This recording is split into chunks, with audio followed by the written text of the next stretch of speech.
اهلا بيكم في قناتي. انا رندا الفزاري، فنانه تشكيليه. لو اول مره تتابعوني ما تنسوش تعملوا سبسكرايب للقناه ولايك وشير الفيديو وفعلوا الجرس عشان يوصلكوا كل الفيديوهات الجديده.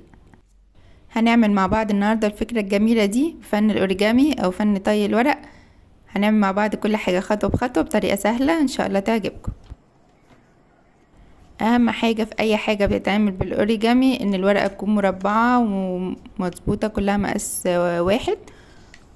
طبقوا معايا كده خطوة خطوة، هتلاقوا الموضوع سهل جدا والنتيجة ان شاء الله تعجبكم. هنطبق الورقة نصين وبعد كده هنعملها نصين تاني من الناحية التانية.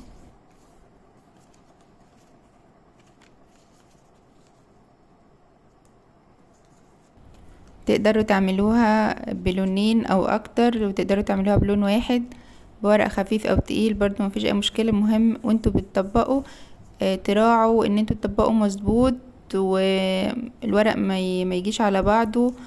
وكمان ان التانية تكون متينة، يعني دوسوا عليها جامد وانتوا بتطبقوا كده عشان ده اللي هيخليلكوا الشكل في الاخر مظبوط.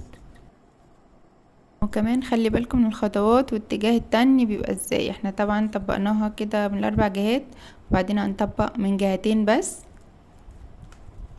وبعد كده هنقلبها لورا. خلي بالنا لورا كده ونبدأ نطبق مثلث واحد،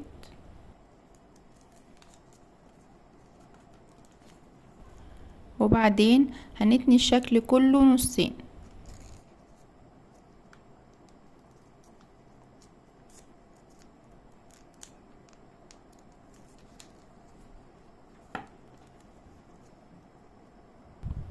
الجزء اللي فوق ده هنبدأ ان احنا ندخله لورا. لو احنا تانيين مظبوط هيبقى سهل معانا ويدخل بسهولة خالص. هيطلع لنا الشكل ده. هنحتاج منه 8، سواء بقى نفس اللون او هتعملوا لونين او 3 براحتكم. وهنبدأ ندخله في بعض بالشكل ده.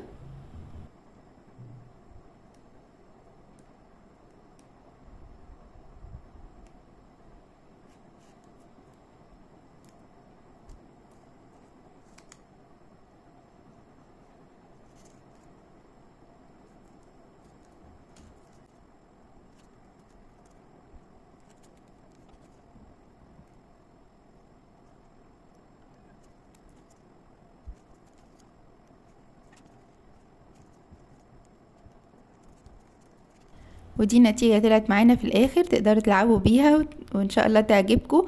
ومستنية تطبيقاتكم، بعتولي على جروب الفيسبوك او قناة التليجرام كل حاجة بتعملوها، وشوفوا بقية الافكار الموجودة على القناة. وما تنسوش بقى اللي مش عامل سبسكرايب للقناة يعمل، ولايك وشير الفيديو وفعلوا الجرس عشان يوصلكوا كل الفيديوهات الجديدة. وما تنسوش تكتبوا لي رأيكم في التعليقات تحت الفيديو. اشوفكم فيديوهات تانية على خير بإذن الله.